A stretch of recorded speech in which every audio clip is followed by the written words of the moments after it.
day-to-day jigsaw puzzle, and this one's called wheel building. Now I've already put 2 in, but interestingly, the spokes, there are 2 different types. Some go up, some go down. But there is a difference, a subtle difference, because the ones that go up are at this angle, Right and angle, the ones that go down, as Graham calls, like a tulip. It's very, very difficult to see. Oh, you can see it on the diagram. You can see it on it's here. on the diagram now. I've drawn it here. So that's Yeah. the right angled one, and then that one is sort of like a, what I call a tulip, because it's pointing upwards more. Subtle. Yeah, but you can just see it. And we didn't spot it to begin with when we took them out, but yeah, once you've spotted it, you realise there is a difference. From this side of the hub, we're going to put the down ones in first, and they go anti-clockwise. If you notice, these are at a certain angle to take these, but when you look here, you've got different angles, so they won't go in yes, that way. we find one on the top which has got the correct angle for this hub. And then that's a slightly lower down one for the other side. Correct. So we can put that one in now. Ooh, let's put it in. Yay!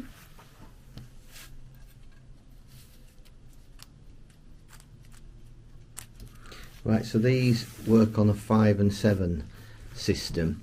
So the ones that go down are 5 apart. So we can put the next one in. That's counting. That's counting from the one that's actually in. Yeah. So this one round here. Yeah. Oh, 1, 2, 3, 4, 5.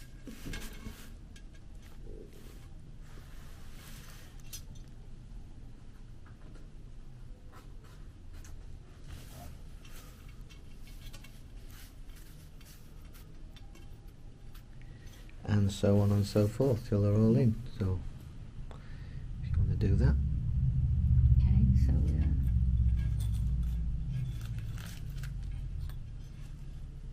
one, 2, 3, 4, 5.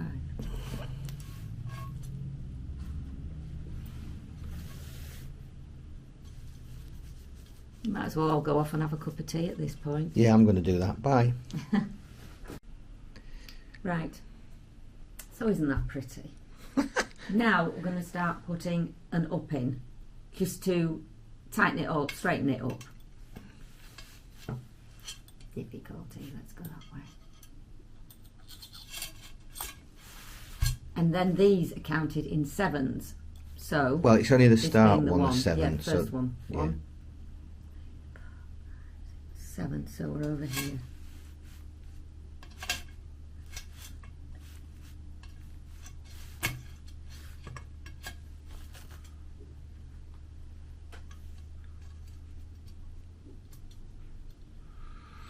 It might not be the right way. It's the way I do it, because it then gives me a reference point for when I flip the wheel over and do the other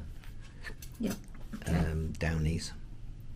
Okay, right, so we flip the wheel. Do the flip thing. Do the flip thing.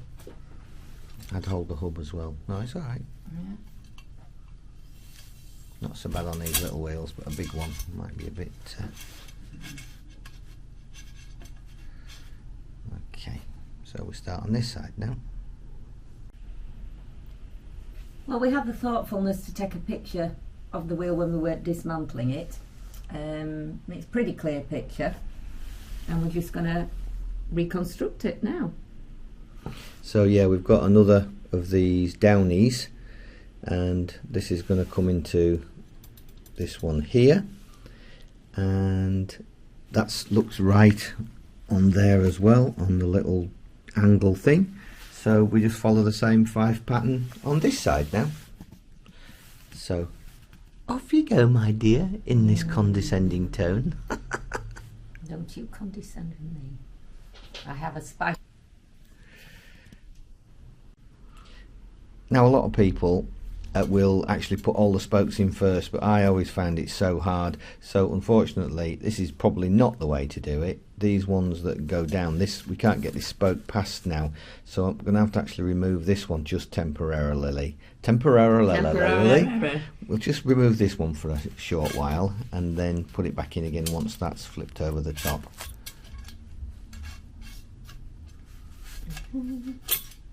Get out of the way. Right, so that can go back in now. Yeah. This is not the right way to do it, but it's a way of doing it. An interesting way of doing it. Yeah. And we're counting from that one, Yeah. yeah? 1, 2, 3, 4, 5. And we may have even more issues when we put the uppy ones in. I think not, because they go over the top of these. Excuse me.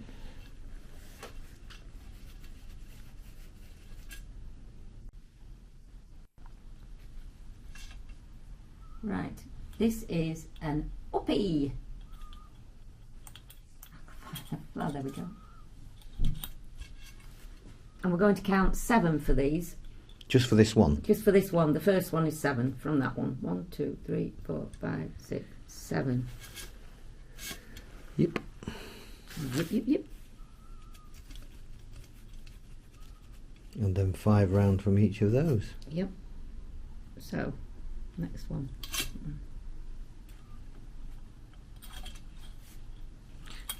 And repeat on both sides. Yeah, so that was my 7. Yeah? Yeah. 5. Is that on the top part of the rim? Yes, it is. So Yeah, that's facing perfect. that way. This is the last one on this side. Yeah, And that's nicely centralised. yeah, everything looks good there. It's just looking good. Feels good. It's a feel thing. Right, just have to Feel pop thing. all the other ones in now.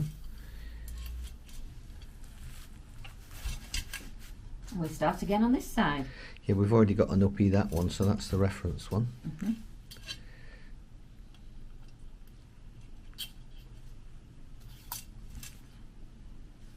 And is it 7? No, that's 5. 5 again. 1, 2, 3, 4. It's pretty obvious. Yeah, There's it only is, holes that that's are left. it. It'll be easier now. Now we're on to the last one.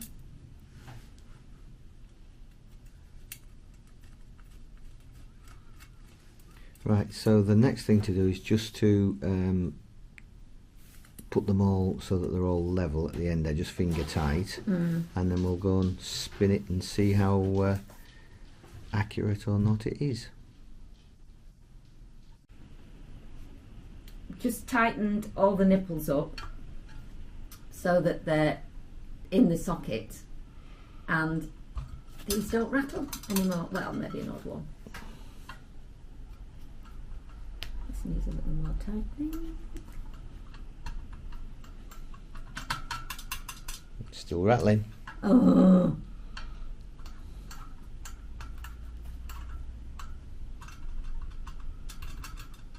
Still rattling. Oh.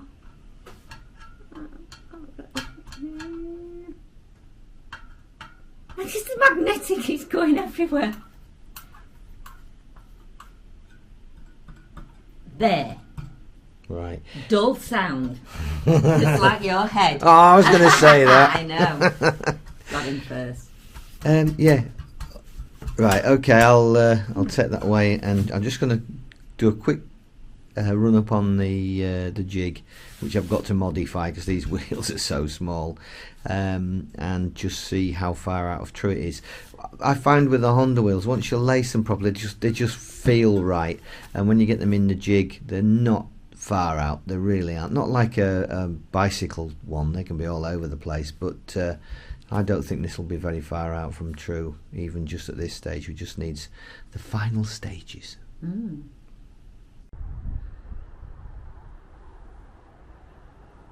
We have here a jig that Graham built. The wheel has been mounted onto a threaded bar and secured with a couple of nuts and washers so it can spin on its bearing.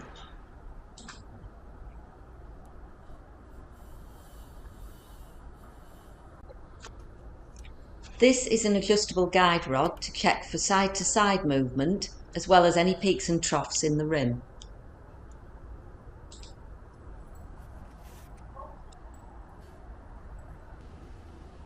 So the principle's pretty simple. I've got this guide rod here which is adjustable, and you put it to the tightest point on the rim, and if the rim is going side to side like that, then you adjust the spokes on the other side to tighten them up. So for example, on this one here where we are here, it would be these two you tighten up, and that'll pull the rim over to the left. If you have any movement up and down, you either need to pull the rim in or let it out at the top part by loosening those. Rather than going through the whole process, there are lots of wheel building videos on the internet. These are not regular spanners, they're actually spoke spanners designed for wheel building. As you can see, they're a deep U shape and they come in various sizes. The trouble with mopeds, sometimes they're as small as cycle ones, which are, or bicycle ones, which are really tiny. But I've just happened to have one that fits this. It's number 11, and I'm not sure how they're actually measured, because a number 11 is a lot smaller than a number 8, which doesn't make any sense. But anyway, there you go. That's the one that fits on there, and you use that for tightening and loosening the spokes as required. But we've done this one with the spanner and we're pretty much there with this one, and it's just a case of getting the other wheel in now. So yeah, not too bad at all.